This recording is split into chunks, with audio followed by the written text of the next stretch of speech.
And some of us enter into marriages or situations or friendships and business deals because we have not taken the time to listen to wisdom from someone lesser than us. They believe that these are the stealers of God's glory. And we've already mentioned that when you look at the king in Acts. They're boastful, they're extremely proud of their accomplishments. No one else can accomplish. I've got a master's degree, a doctoral degree. I've graduated from this. I have a mansion. I have a car, Rolls Royce. I have all this. My kids are the best kids that ever lived. They're constantly boastful, and they're extremely proud of their personal accomplishments as well as the accomplishments of others. And even when you begin to share the accomplishments that God has allowed you to accomplish, it turns them off. They don't want to hear. They don't want to hear anything about your life and how you've developed and how God has developed you through the years. They don't want to hear anything about your successes. Only thing that they're concerned about is if you know about what they have accomplished, what they're doing next. And the biggest thing that's about to come, they're unable to rejoice in the accomplishments of others. They could care less about what you've accomplished. This personality is marked by narrow vision, limited insight, and long-range goals. They can't see beyond themselves. They're not looking to the future other than what they can accomplish and what they perceive their future to be. They're not given a direct connect to see the future, to see way down the road, to be able to see where course adjustments are needed, to see the danger that is lying down there. They're progressing headlong, not realizing sometimes that headlongness is leading them into danger or destruction. They're unable to recognize when God has sent someone their way to even help or to assist them or to add to their vision, which I mentioned earlier. The spirit of competition even rests amongst those that are designed to nurture and grow and develop, which I mentioned earlier. And these things are travesties. This is the consumer of their own seed. They consume their own seed that was meant to be planted into the ground and to bring forth much fruit. So they consume it, not realizing what they're doing, which prevents them from having a harvest that will sustain them through the winter of their lives and the perpetuality of even their generation, the posterity of their generations and the generations to come. In essence, what you're looking at is a suicidal spirit. They may not kill themselves, but they'll kill the prospect of a blessed future. And this is the type of personality that will assassinate the characters and the reputations of others to make themselves look good. They don't care about your name, your reputation. They don't care how many lies they've got to tell on you or about you or others to make themselves look good. This is a pure egotistical person, and they don't care who they have to step on to progress, to elevate, to be promoted, and to get the next best and greatest things for themselves. This spirit will destroy its own home for the satisfaction of making oneself look good.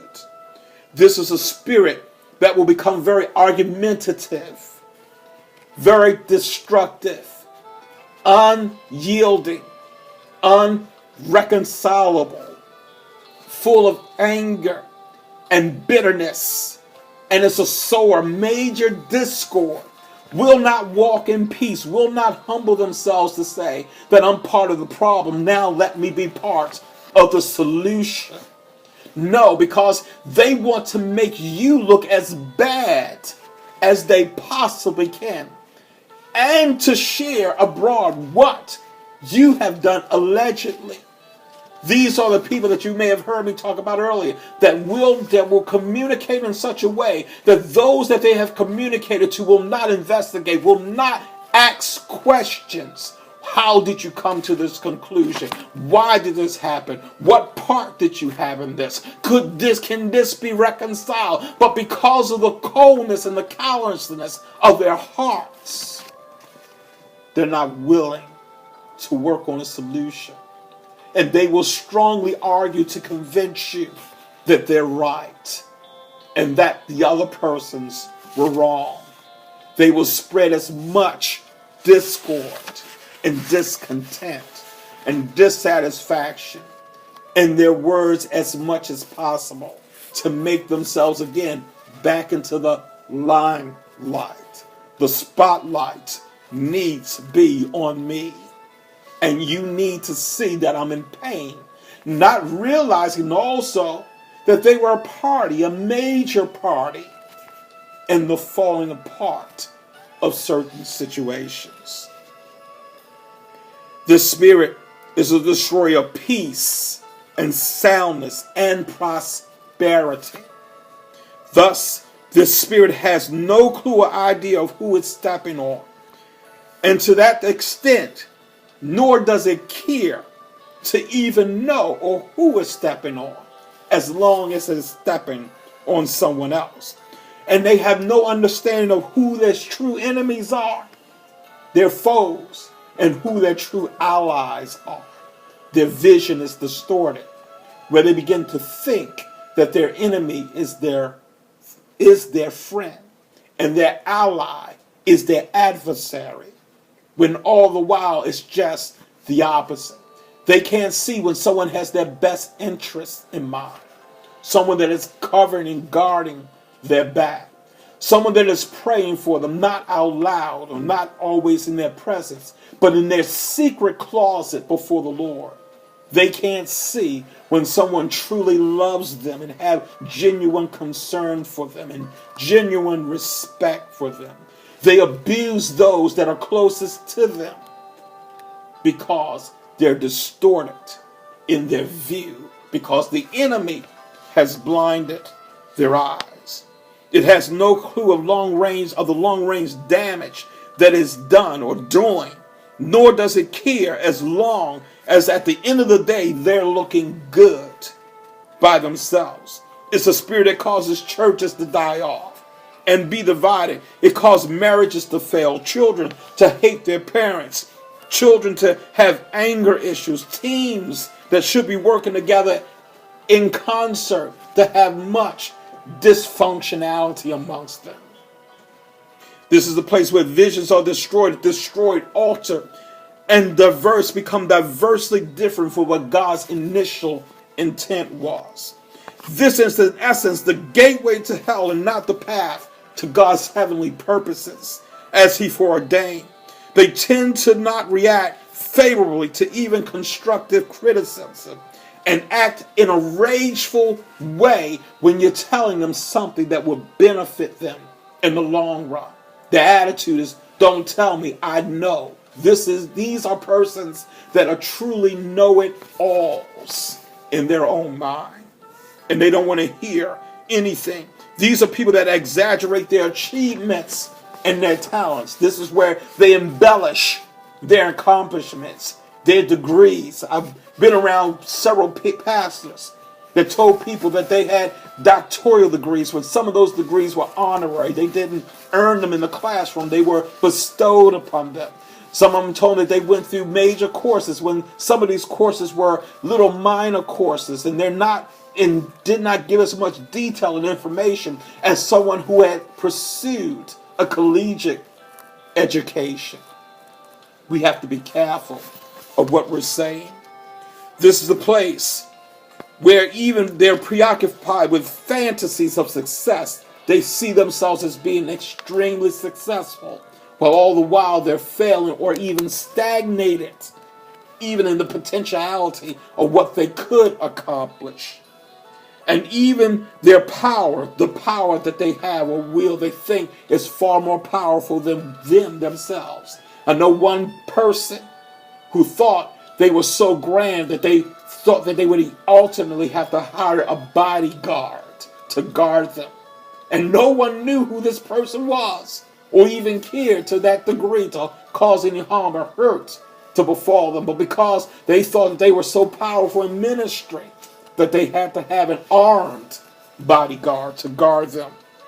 Church of 5 people, not making fun of the size of the church, but no one knew who they were, and only people that called them because of other people that knew them, and it still wasn't a major deal.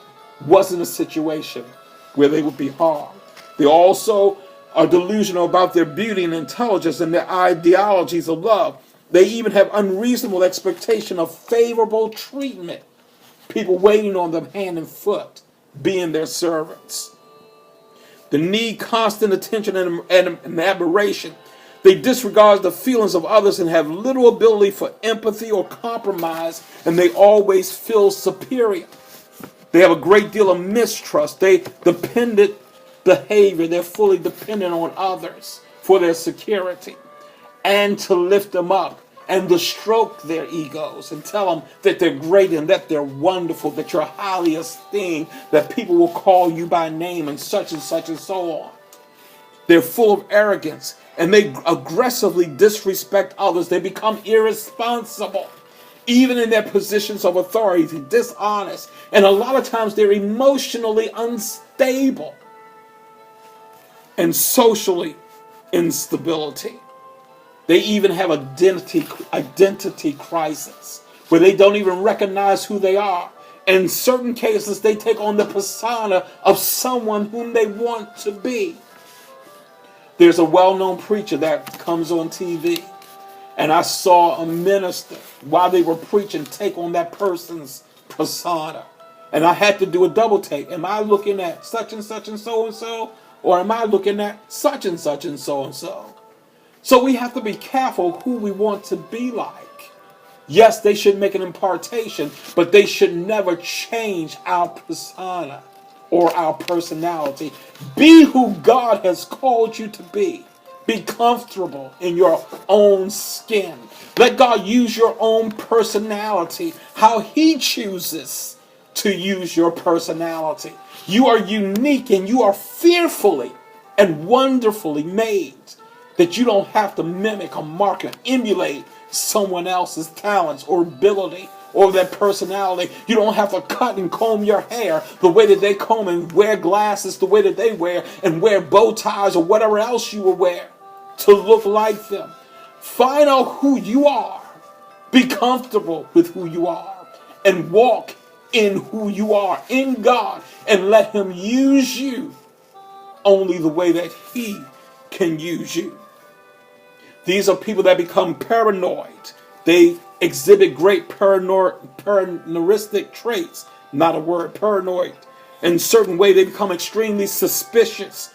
They bear grudges. They feel victimized. This is where they begin to feel victimized naturally because of something that they have created themselves in their own mind, or even they can visualize or even feel, listen to me, that they have come under spiritual attack.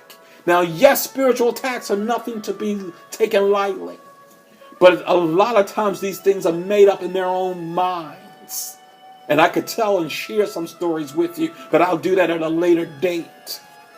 These people become depressive in their moods, and they have general anxiety attack and anger issues. They feel a lot of guilt and shame, and they also feel grandioso in the fantasy world and how they behave themselves, and believe that he or she is special and unique and can only be understood by others they should associate with and other special or high status people or institutions. They isolate themselves to an exclusive circle, which I mentioned much earlier in this message. And they become emotionally cold. They're full of unfounded assumptions. Listen, they become so consumed with themselves that they draw conclusions of things that aren't factual without researching and finding out if this is true or not true. But they act and exist as though it is true without any concrete proof that it is.